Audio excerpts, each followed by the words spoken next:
Operation Status Quo. Operation Status Quo. Prepare to engage. Operation Status Quo. Ready to engage. Operation Status Quo. Engaged. Engaged. Hello, ladies and gentlemen. Welcome here to Operation Status Quo on a happy, beautiful Tuesday.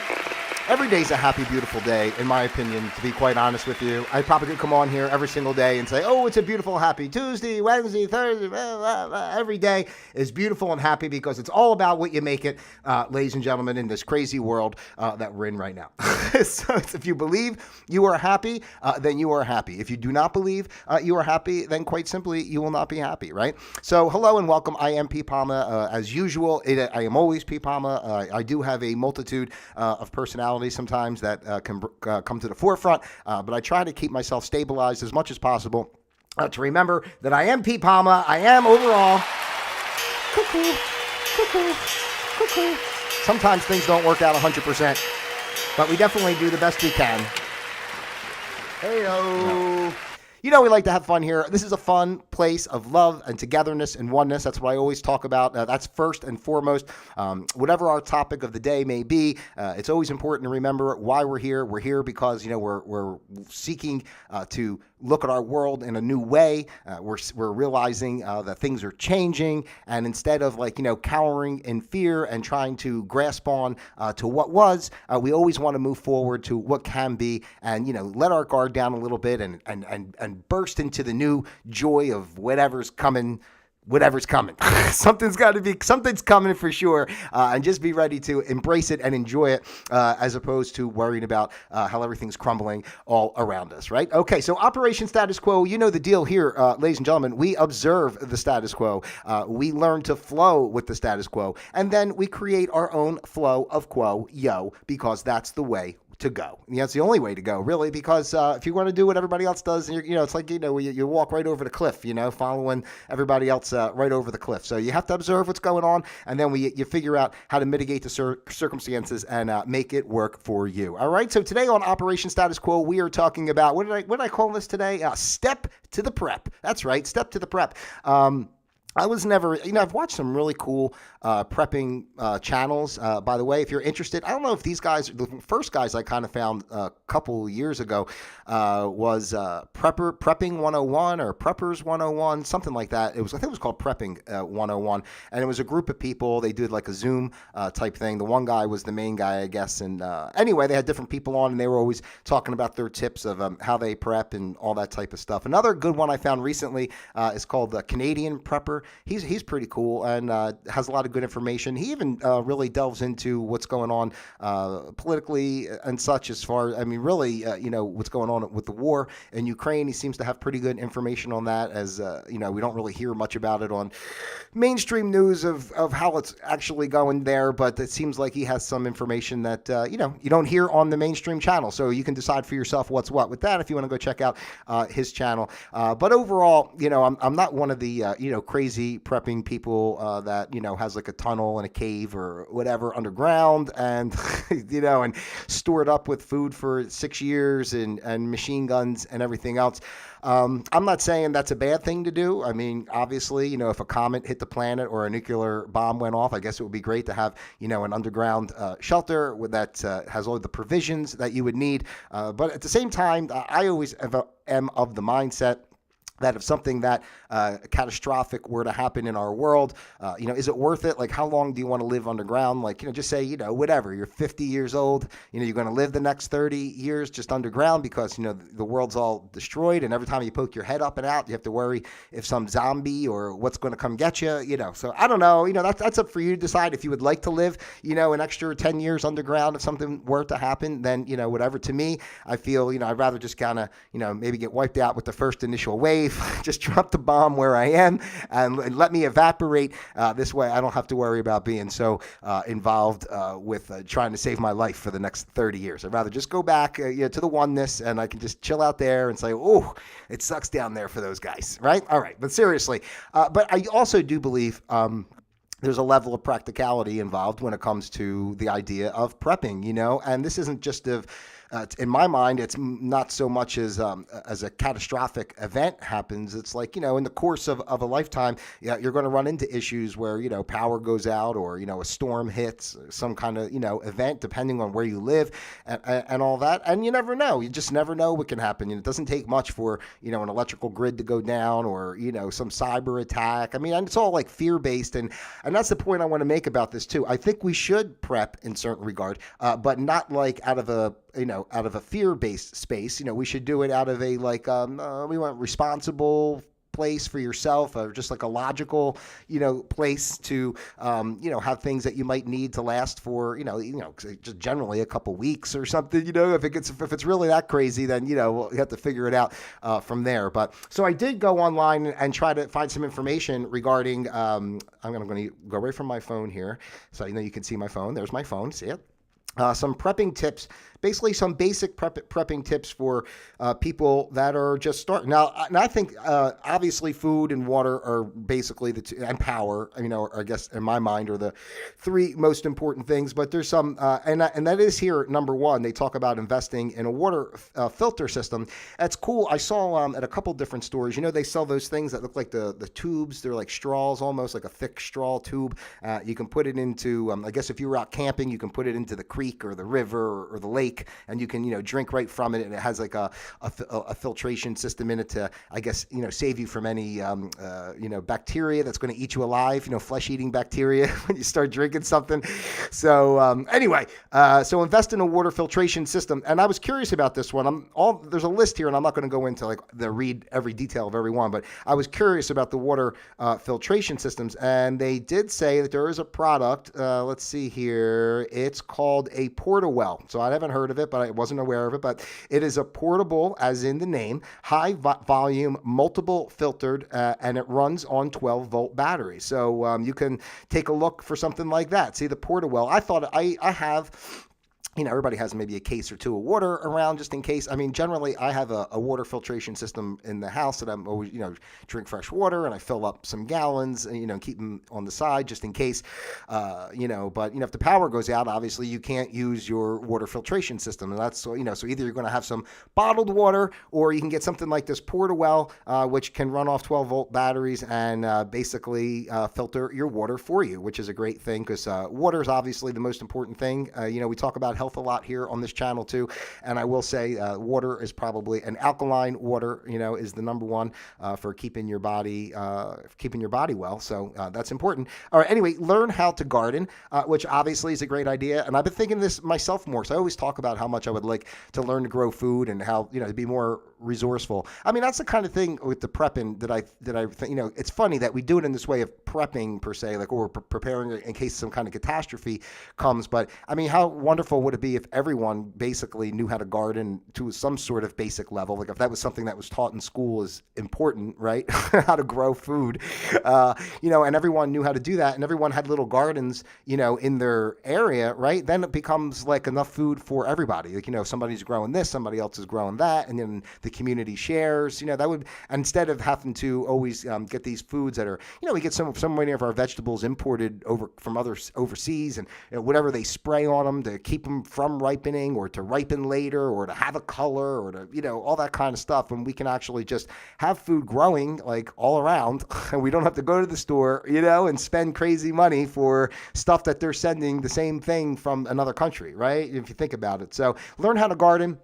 And I myself, this is on my to-do list for the next couple months, as I start to do, teach myself to do different things. We're always learning and growing, and I want to learn and grow as well. And I would like to learn how to grow, not height-wise, but I mean, that would be nice too, I guess. But I'd like to learn how to grow some food. So I'm going to start buying, for where I am now, I don't have like a yard that I can do it that way, but I will get some potted plants. There's a lot of stuff down here, especially in Florida, that I can go over to whatever, Lowe's, Home Depot, and then you can grow all kinds of vegetables. So I thought it'd be a good way to get started and learn and see what it takes to make some food grow, right? So I think that's a great thing. I mean, we don't have to live in fear, right? If you know how to grow some food and you have some potted plants or whatever out in the back that you can, grow a stalk of corn or something, you'll be all right. All right.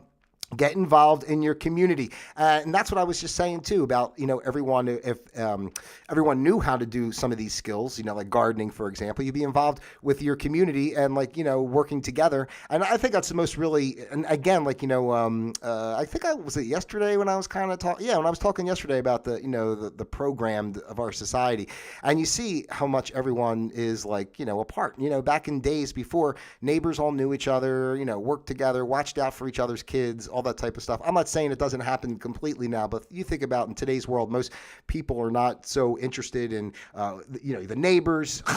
Some people don't even know their neighbors. They don't even know they have neighbors. Oh, I thought that house was empty, So, but, getting to know your community and learning each other's skills and stuff, because when it comes down to it, if something ever really did happen that was some sort of catastrophe, what are you going to do? You're going to have to work with the people that are around you, right? So it comes down to getting to know your community and seeing how to make that happen with each other. Let's see. I just want to see what else it says about community. If there's, let's see here.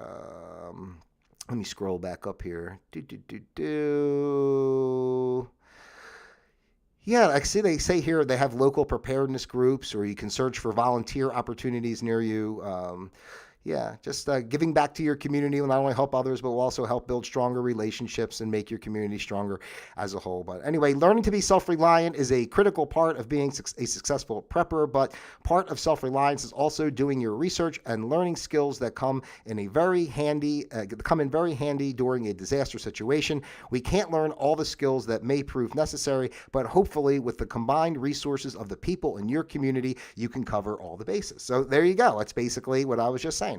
Store food and water. We went over that basically. I mean, obviously food. I don't think we have to explain that, have some cans of something or, whatever. If you have if you're someone that has a separate power source, a generator or something, I don't have a generator so I never fill up my freezer because I say, if the power went out, I'm going to lose that stuff. But, if you have a generator that you can plug your, refrigerator or freezer or whatever in, then it kind of makes more sense to maybe stock up your freezer with meats or vegetables or whatever the stuff you want. I would say that's better than buying a lot of canned stuff. I mean, I know the cans are easy, but, cans tend to have a lot of, between the salt and the mercury and everything else, it's a lot with the cans. So just a little, you got to try to be a healthy prepper too, a little bit, right?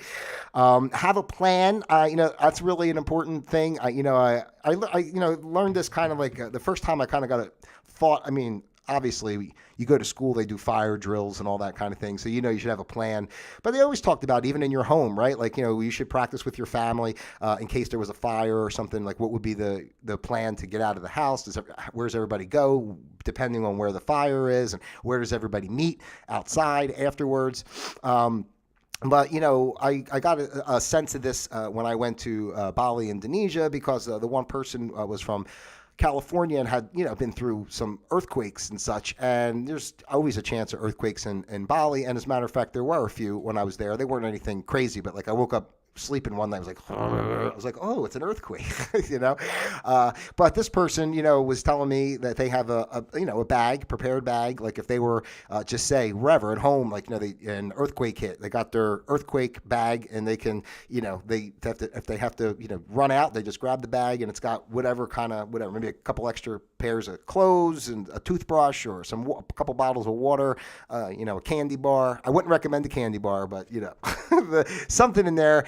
Get the can of tuna before you get the candy bar, all right? But yeah, you have a plan, and I think it's an important thing. I would like to have a plan. I think that too. Even when I come on and do my shows, wouldn't it be great if I just had a plan? I'm sorry, we have to digress for just a moment, and get into a little bit of something. I know. It's the same thing every single time. What is wrong with me? And what am I doing here on this damn Operation Status Quo? All right. I'm sorry. I apologize. Can't we just get along? Can't we just have fun? Can't my brain just leave me alone and just get to the point? I'm always trying to get to the point. So have a plan is a good one.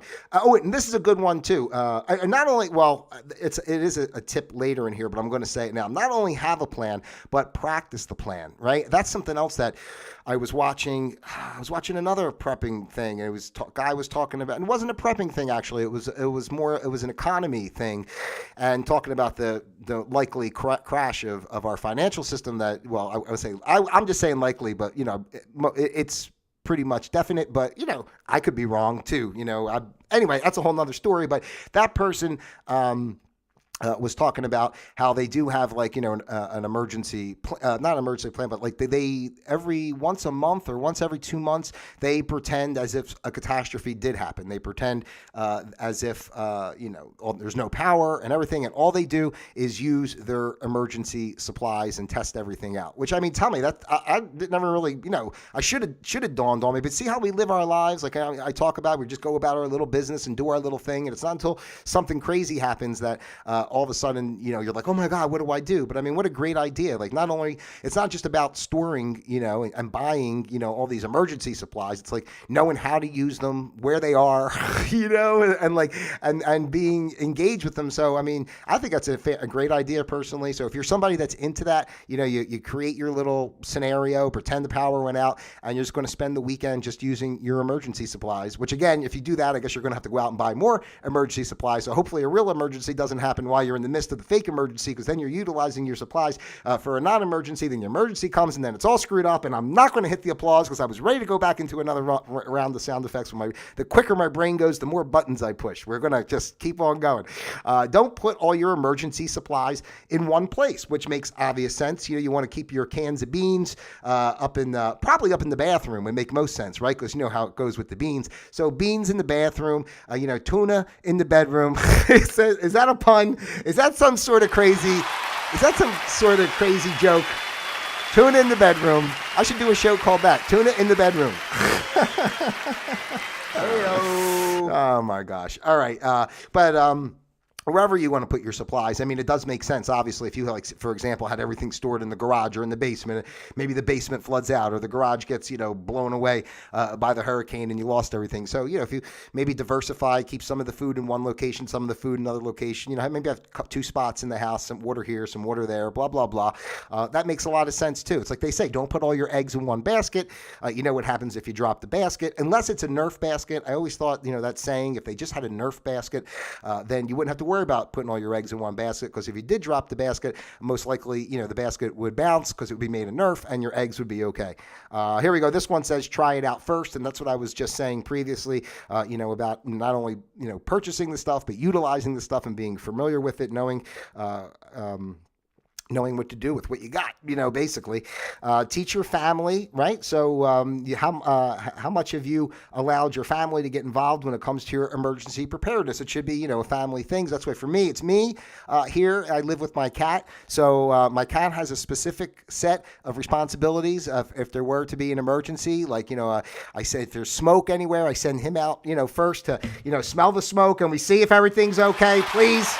Please let them be okay. I know. I don't know what to say about it. All right. But we all have to work together. So you have to get the little puppies. Hey, little puppies. Yeah, there they go. All right. I don't want to hit that again. Get out of here. Get out of here, puppies. Anyway. So work with your family, give everyone a role, and just make sure everyone knows how to use all the stuff that you have. It's a team event, right? Just like I was saying earlier about the fire drill with your family. It's a team event there. You have to make sure everything's right. And the great thing too about me, which is me and the cat, is like if I really run into trouble, one of us is going to eat the other. So I mean, it just depends on who wins the battle. I mean, he's got some sharp claws, and I feel bad to break his little neck if I had to eat him. You don't get much meat off a cat, so. I have had Chinese food a lot in the past, so I figure I have already eaten cat and dog, but I can't really say for sure. Anyway, I would prefer, honestly, though, I couldn't do it. I have to say, my heart, I just couldn't do it. I would rather just, lay there and cut myself open and just let him dig in and say, listen, it's up to you, pal. You're going to carry on this world now, okay? You're going to carry on this world. Don't skip out on entertainment, right? Because now you're in a situation where, the world is ending. There's zombies out out there and nuclear fallout and comets and aliens are shooting lasers everywhere. So it's time for like a nice family game night. We have to have entertainment, little Parcheesi maybe, a game of Monopoly. Something. You gotta have something. Yeah. All right. Hey, I said that's enough. Thank you. What do they say about entertainment, though? That's kind of funny. Emergency supplies are not emergency supplies are not the only thing your family will need to survive mentally and emotionally. Entertainment will be another important aspect to consider, especially for children. So make sure you have a few books, games, music, and other forms of entertainment. Yeah, I guess you could have like some musical instruments. And you know how they're entertaining the kids now with all the drag shows in the schools. So maybe you get a couple transgenders, down into the shelter, that can dance for the kids with some dildos on their head or something like they do. Whatever it takes to keep the family upbeat and happy during these tumultuous times is a good thing. Being physically fit is important. I think this kind of speaks for itself. I mean, please do not make your prep supplies like, Doritos, bags of Doritos and Oreos, and you get a generator so you can, try to play your video games and all that. These kids in their video games. I should do a show about that too one day, because I was never into the. Here we go off on. Here's a little tangent. I was never into the video games. Like when I came up, it was the Atari 2600. I loved that. I enjoyed that as a kid, playing Missile Command and Asteroids and Pac-Man and Space Invaders and. Anyway, and then the Nintendo came, and that was kind of cool. You had the Mike Tyson's Punch Out, and you had the hockey game. You can only pick like 3 players. It was a thin guy, a medium guy, and a fat guy. And the fat guy can knock everybody over, but he was real slow. And, the medium guy was in the middle, and the fast guy, he can skate real fast, but he couldn't hold on to the puck every time you touched him. So those were those kind of games. Now you got games that's like all virtual reality or plugged in. You got your eyes plugged into the Oculus. And you're climbing out on your roof because you don't know what's going on, and you fall into the garden, the garden that you're growing and prepping for a catastrophe, and you ruin all the food. So anyway, I went off on that whole tangent. I don't understand video games, so I apologize for that. If you enjoy being a gamer, more power to you, and I understand. Just enjoy responsibly, just like alcohol. Okay, being physically fit is important. So again, I don't have to say that. Obviously, if you're trying to survive, you want to be able to breathe and walk, so to take the time to take care of yourself. With it say, one additional thing, you'll need more than one way to communicate in an emergency situation. You may not be able to rely on your cell phone or landline. That's why it's smart to have more than one way to communicate with your family and loved ones. The two-way radios, satellite phones, and even CB and ham radios are all great options to consider. Plus, if you have your ham radio license, you are a rock star. That's what it says here. You're a rock star. I don't have a ham radio license, so I guess that's why I'm not a rock star. But so anyway, let me give her a little round of applause there. I took our basic, if you're just thinking about prepping and just some ideas out there. And again, it's not about doing it out of fear, it's just doing it out of caution, just to be prepared in case something happens. Heyo. And you don't have to run out and buy a ton of stuff all at once. I have a friend of mine who actually had a great idea. We had a conversation, and he was saying, like, for over a period of time, every time he went out to the grocery store, he just bought one extra of everything. So, like, if he was buying, just go back to the cans of beans, instead of buying 2 cans of beans for the week, he bought 4, but then put 2 up and away until over time, you build, you build up a little supply of what you need. And again, it really just comes down to 2 things. One, not being afraid and, reacting with panic. And 2, and probably more importantly, and well, it is more important, but not if you're panicking, because it doesn't matter if you're panicking, but more importantly, to really, for real, like, get to know your community and your neighbors and talk about stuff like that. I mean, I know our world is the way it is and everybody's just running and doing and nobody thinks, but we're in a new time and a new space, and that's what we do here, on Operation Status Quo. We're observing what's going on in the world. We're not reacting. We're not getting mad. We're not freaking out. We're just talking about things and saying, well, what's what? So I think, having some mindset of prepping is a good idea. Am I anywhere near prepped like the way I think some of these guys are and what they talk about? No. But I got some things, and I think about it, and I'm working on it. So I'd like to make it a way of life, really, because how self-reliant can you be? Just imagine if you could grow your own food, and all this stuff. I mean, it just takes so much pressure off of what you have to spend your time doing out there that's not fulfilling. You know what I mean? To just make money to go get the stuff. If your whole day can be chill, just imagine what you save on groceries if you're growing your food and have a couple chickens or something like that. So anyway, I mean, just food for thought. No puns intended. Food for thought. There we go. Food for thought. Watch out for those hawks. They're always eyeing up your prepped up food supply. And with those beaks, they can get into the cans, Hey-o. All right. Anyway, that's it, ladies and gentlemen. Thank you so much for taking the time to be here with me today on Operation Status Quo. As far back as I can remember, I always wanted to be a gangster. Yeah! Yeah! Ray Liotta. We lost him, of course. Took him a year, but they came out and said what he died of. Hey-o. Heart failure or something while he was sleeping. Anyway, I'm not going to get into that level of conspiracy and stuff, but I don't know. That was just very random. That button was sitting there, and I decided to push it. All right, listen, ladies and gentlemen, thank you so much for taking the time to be with me here today on Operation Status Quo. We observe the status quo, we flow with the status quo, and then we learn to create our own flow of quo, because that's the only way to go. So you can do that for yourself. I'm just here as a facilitator to help encourage you to be your best self, to think outside the box, to empower yourself, to not live in fear, and so on and so forth. Don't forget, please, that you are very welcome here. I would love for your participation, your comments, your thoughts. Send me an email, drop comments in the comment box or whatever down there. And, my contact information is in the description box below. If you have something to share, something you want me to talk about, you want to come on here and be a guest, you are absolutely more than welcome. And I would love it. I really would love it. So thank you again so much. I love you individually as well as a group. God bless you. I appreciate you being here. Please like, subscribe, and share. Send this out to your friends, your family, those you love, and of course, those you despise you as well. Again, I can't say how much I really genuinely thank you for your time and taking interest in my non-interesting way of presenting. Just tease. Seriously, I like to have fun. You have to have a little bit of self-deprecation. You know what I'm saying? You can't. How serious can I be here coming on? But I'm a normal person trying to talk to you with love and encourage you to be your best, and that's what we're doing. All right, so that's it for today here on Operation Status Quo. Until tomorrow, Operation Status Quo disengaged.